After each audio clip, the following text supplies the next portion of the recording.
사랑하는 성도 여러분, 주님과 동행하는 복된 하루가 시작되었습니다. 오늘 이 시간 시편 20편 말씀으로 새벽 기도회를 시작합니다.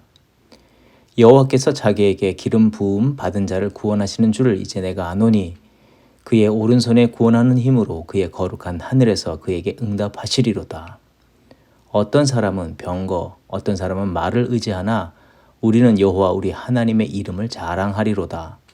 그들은 비틀거리며 엎드러지고 우리는 일어나 바로 서도다. 여호와여 왕을 구원하소서. 우리가 부를 때에 우리에게 응답하소서. 아멘.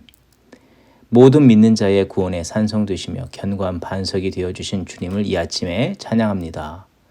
이 거친 세상을 살아갈 때에 변함없이 우리를 그 오른손으로 견고하게 붙들어 주시는 그 은혜를 감사드립니다. 이 아침 주 앞에 간구하오니 새롭게 빚어진 하루를 살아갈 때에 오직 주의 손을 의지하며 주의 뜻에 순종하며 사는 우리가 되게 하여 주시옵소서. 이 세상의 가치나 또 우리가 모든 경험한 바, 또 우리의 생각, 판단, 욕심이 아니라 오직 주의 말씀과 공급하시는 능력으로 살아가기를 즐거워하는 우리 모두가 되게 하여 주시옵소서.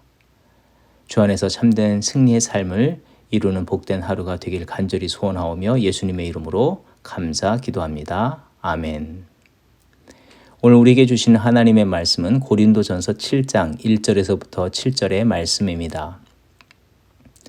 너희가 쓴 문제에 대하여 말하면 남자가 여자를 가까이 아니함이 좋으나 음행을 피하기 위하여 남자마다 자기 아내를 두고 여자마다 자기 남편을 두라.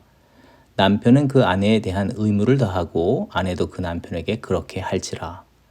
아내는 자기 몸을 주장하지 못하고 오직 그 남편이 하며 남편도 그와 같이 자기 몸을 주장하지 못하고 오직 그 아내가 하나니 서로 분방하지 말라. 다만 기도할 틈을 얻기 위하여 합의상 얼마 동안은 하되 다시 합하라.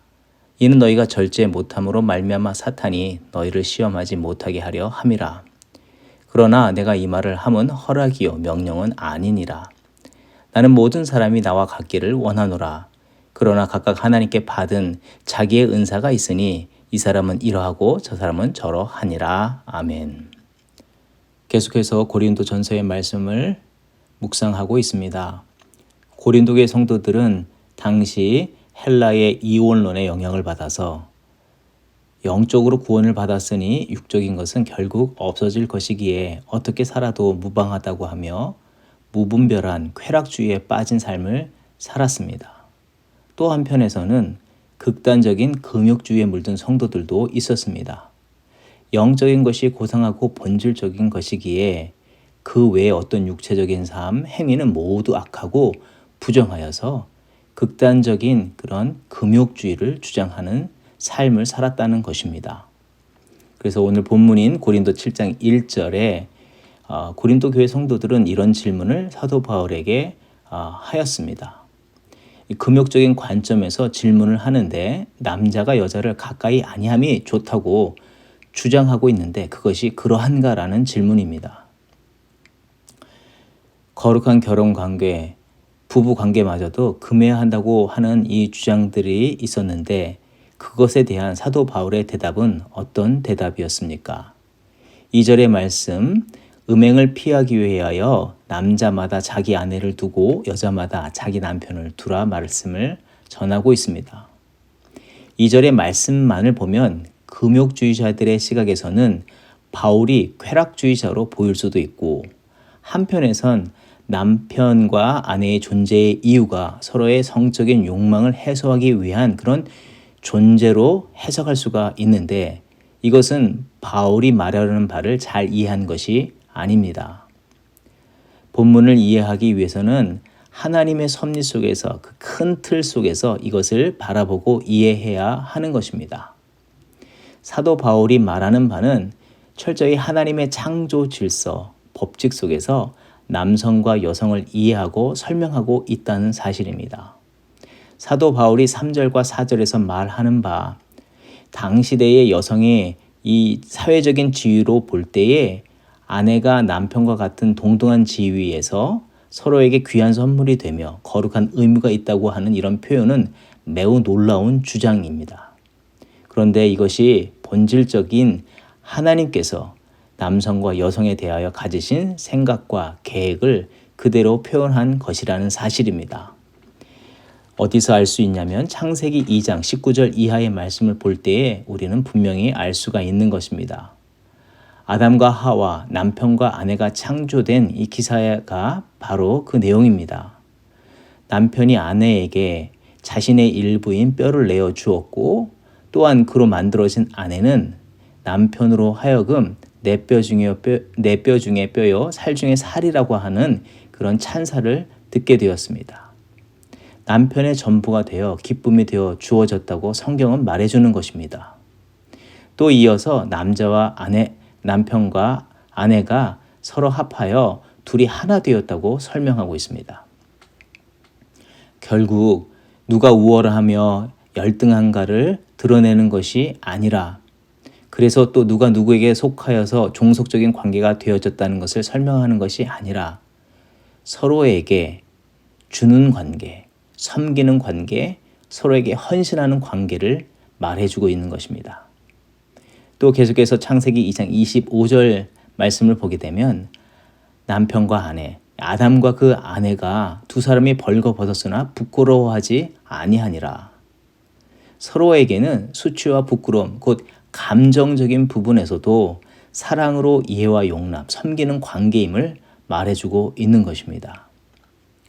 근본적으로 영적으로 볼 때에 그들이 서로 섬기며 하나됨을 더욱더 말해주고 있는데, 창세기 1장 27절 이하의 말씀을 보게 되면 하나님이 지으신 그 세계를 보살피고 섬기고 또 다스리는 이 거룩한 사명을 감당하기 위해서 사람을 지으셨고, 그 일에 서로 동역자로 아담과 하와를 지으셨다는 사실을 설명하고 있는 것입니다. 궁극적으로 하나님의 뜻을 이루기 위해서 서로 돕는 자, 곧 하나님의 역사의 참여자로 세워졌다는 것이 이 남성과 여성의 존재의 바른 이해라는 사실입니다. 오늘 본문 4절과 5절에서 이것을 뒷받침해주고 있는데, 서로를 주장하는 것, 쾌락주의의 욕심이나 금욕주의의 판단으로 주장하려 하지 말고 오직 하나님의 뜻을 이루기 위해서 서로에게 끝까지 헌신하고 책임을 다하고 전인적으로 영적으로, 감정적으로, 육체적으로 더욱더 하나가 되어야 할 것을 말씀해 주고 있는 것입니다.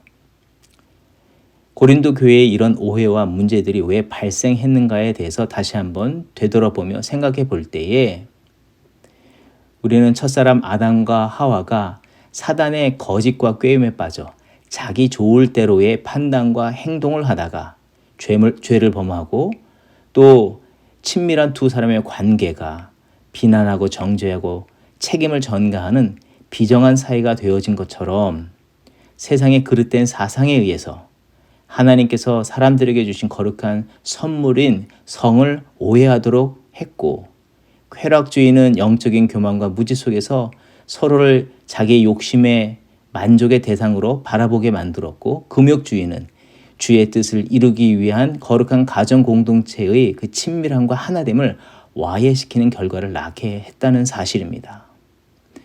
이런 병든 사상에 물든 생각은 거룩하고 건강한 관계를 깨트리게 되고, 더 나아가 하나님의 나라를 이루는데 큰 장애를 일으키게 하고 있다는 것이 본문이 주고 있는 내용이라는 것입니다. 그렇다면 이러한 상황에서 어떤 해결 방안이 있겠습니까? 먼저는 하나님의 뜻을 묻고 하나님의 뜻 안에서 해답을 찾는 그런 믿음의 지혜가 있어야 되는 줄 믿습니다. 하나님의 참된 뜻을 알고 바르게 살려면 하나님께 물어야 합니다. 이것은 현재 우리에게 주어진 하나님의 말씀, 성경을 묵상함으로 가능한 일입니다. 주의 말씀은 내 발의 등이요 내 길의 빛이니이다. 세대가 어두우면 어두울수록 우리는 말씀의 등불을 켜고 또 그 말씀을 의지하며 걸어가는 삶을 살아가야 되는 줄 믿습니다. 뿐만 아니라 이 어두운 세대에 길을 잃어버린 수많은 영혼들에게 이 세대가 주는 가치가 아닌 참된 진리, 구원의 빛 되신 그 하나님의 말씀을 선포하고 증거하여 길을 잃은 자들을 생명의 길로 나오도록 이끌어 주어야 하는 것입니다. 두 번째로는 영적인 공격이 있음을 또한 우리는 잊지 않아야 합니다. 분명히 고린도 교회가 하나님의 참된 진리의 말씀에 견고하게 서 있지 못한 결과로 이런 문제가 일어났다고 우리는 살펴볼 수 있는 것입니다. 또한 한편에서 영적으로 살펴볼 때에 에베소서 말씀을 우리는 기억할 수 있습니다. 에베소서 6장 12절의 말씀, 우리의 싸움은 인간을 적대자로 상대하는 것이 아니라 통치자들과 권세자들과 이 어두운 세계의 지배자들과 하늘에 있는 악한 영들을 상대로 하는 것입니다라고 새번역 성경은 말하고 있습니다. 보이지는 않지만 사단이 그 시대의 문화와 사상을 통하여서 하나님께서 세우신 가장 중요한 법칙, 원리, 또 가장 중요한 그 관계인 부부 관계를 깨뜨리고 더 나아가 주의 성도와 거룩한 성도의 공동체인 교회의 관계를 깨뜨리고 해체하도록 하는 그런 공격이 있다는 것을 우리는 이해할 수가 있는 것입니다. 그러하기에 우리는 어떠해야 하겠습니까? 에베소서 6장 14절의 이하의 말씀, 그러므로 여러분은 진리의 허리띠로 허리를 동이고 정의의 가슴막이로 가슴을 가리고 버티어 서십시오. 발에는 평화의 복음을 전할 차비를 하십시오. 이 모든 것을 더하여 믿음의 방패를 손에 드십시오. 그것으로써 여러분은 악한 자가 쏘는 모든 불화살을 막아 꺼버릴 수 있는 것입니다. 그리고 구원의 투구를 받고 성령의 검, 곧 하나님의 말씀을 받으십시오. 온갖 기도와 간구로 언제나 성령 안에서 기도하십시오. 이것을 위하여 늘 깨어서 끝까지 참으면서 모든 성도를 위하여 간구하십시오. 에베소서 말씀을 통해서 우리에게 올바른 믿음의 방향성을 제시하고 있습니다. 고린도 교회 성도는 다시 한번 영적으로 깨어 각성해야 하며 이 우는 사자와 같이 달려드는 사단을 대적하기 위해서 영적인 기본기에 충실하고 무장을 더욱 단단히 해야 하는 것입니다. 사랑하는 성도 여러분, 오늘 우리도 고린도 교회가 처한 모습과 다르지 아니한 이런 세대와 상황 속에서 살아가고 있습니다. 고린도 교회가 바로 취해야 할 바, 하나님의 뜻을 날마다 구하고 무시로 기도함으로 하나님의 도우심을 얻고 시험을 이기며 이 악한 세대를 본받지 않고 도리어 참된 진리, 생명의 복음을 증거하는 자들로 살아가야 하는 것처럼 우리도 그와 같이 매일의 삶을 이루어서 주의 뜻을 온전히 이루는 성도와 교회가 되어야 될 줄 믿습니다. 오늘 이 말씀을 의지하며 믿음의 승리를 이루어 주 앞에 영광 돌리는 저와 여러분의 삶이 되기를 주의 이름으로 축원드립니다. 기도하겠습니다. 하나님, 오늘을 살아갈 때 다시 한번 이 세대가 주는 거짓된 가치나 또 나의 생각에 옳은 대로, 내가 원하는 바대로 혹은 내가 익숙한 대로 판단하고 살아가는 것이 아니라 진리의 말씀만을 따라 사는 저희들 되게 하여 주시옵소서. 날마다 주를 가까이 하듯 말씀을 가까이 하게 하시고 늘 하나님과 대화를 이어가듯 기도하는 삶을 이뤄가게 하여 주시옵시고 하나님의 뜻이 분명히 세워진 그 자리에서 순종의 삶을 살게 하여 주시옵소서. 매 순간 또한 영적으로 깨어나서 사단의 어떤 공격도 하나님의 그 진리의 말씀 또 성령이 그 능력으로 이겨내는 우리들이 되게 하여 주시옵소서. 오늘도 주님의 선하신 인도하심과 그 능력을 겸손히 구합니다. 도우시며 인도하여 주시옵소서. 감사드리며 예수님의 이름으로 기도합니다. 아멘.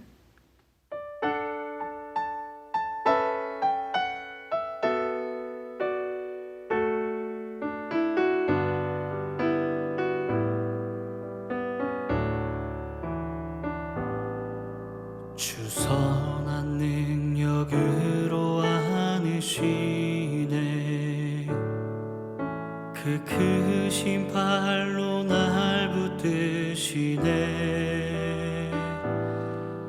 절망 속에도 흔들리지 않고 사랑하는 주 얼굴 구하리 주 선한 능력으로 안으시네 그 크신 팔로 날 붙드시네 절망 속에도 흔들리지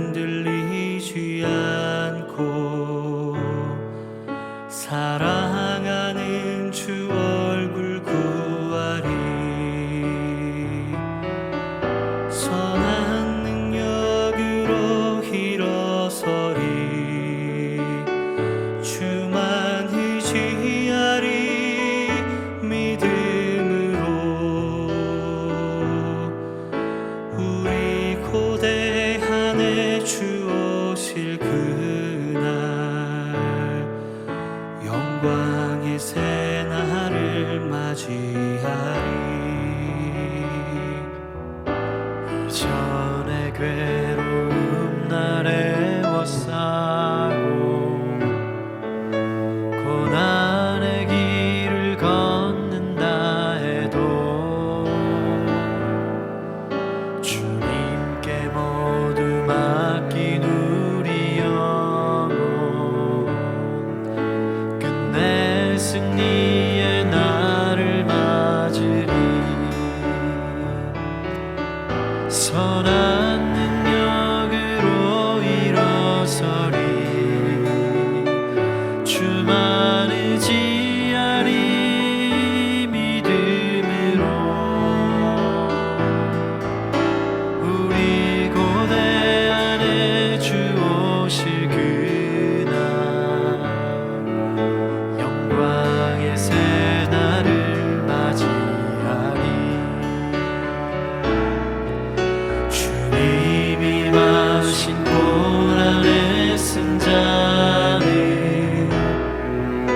우리도 감사하며 받으리. 주님의 남은 고난 채워가며 예수와 복음 위에 살리라. 선한 능력으로 일어서리.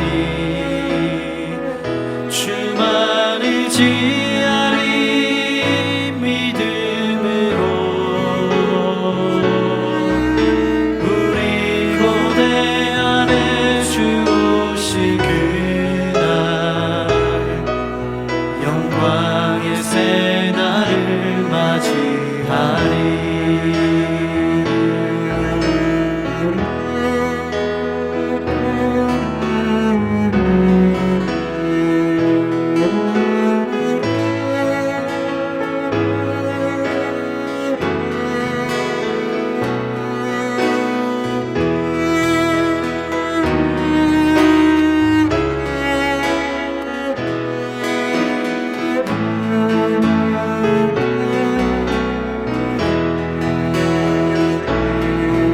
선한 능력으로 일어서리. 주만 의지하리. 믿음으로 우리 고대 안에 주 오실 그날 영광의 새날을 맞이하리. 선한 능력으로 일어서리. 주만 의지하리. 믿음으로 우리 고대 안에 주 오실 그날 영광의 새날을 맞이하리. 영광의 새날을 맞이하리. 영광의 새날을 맞이하리.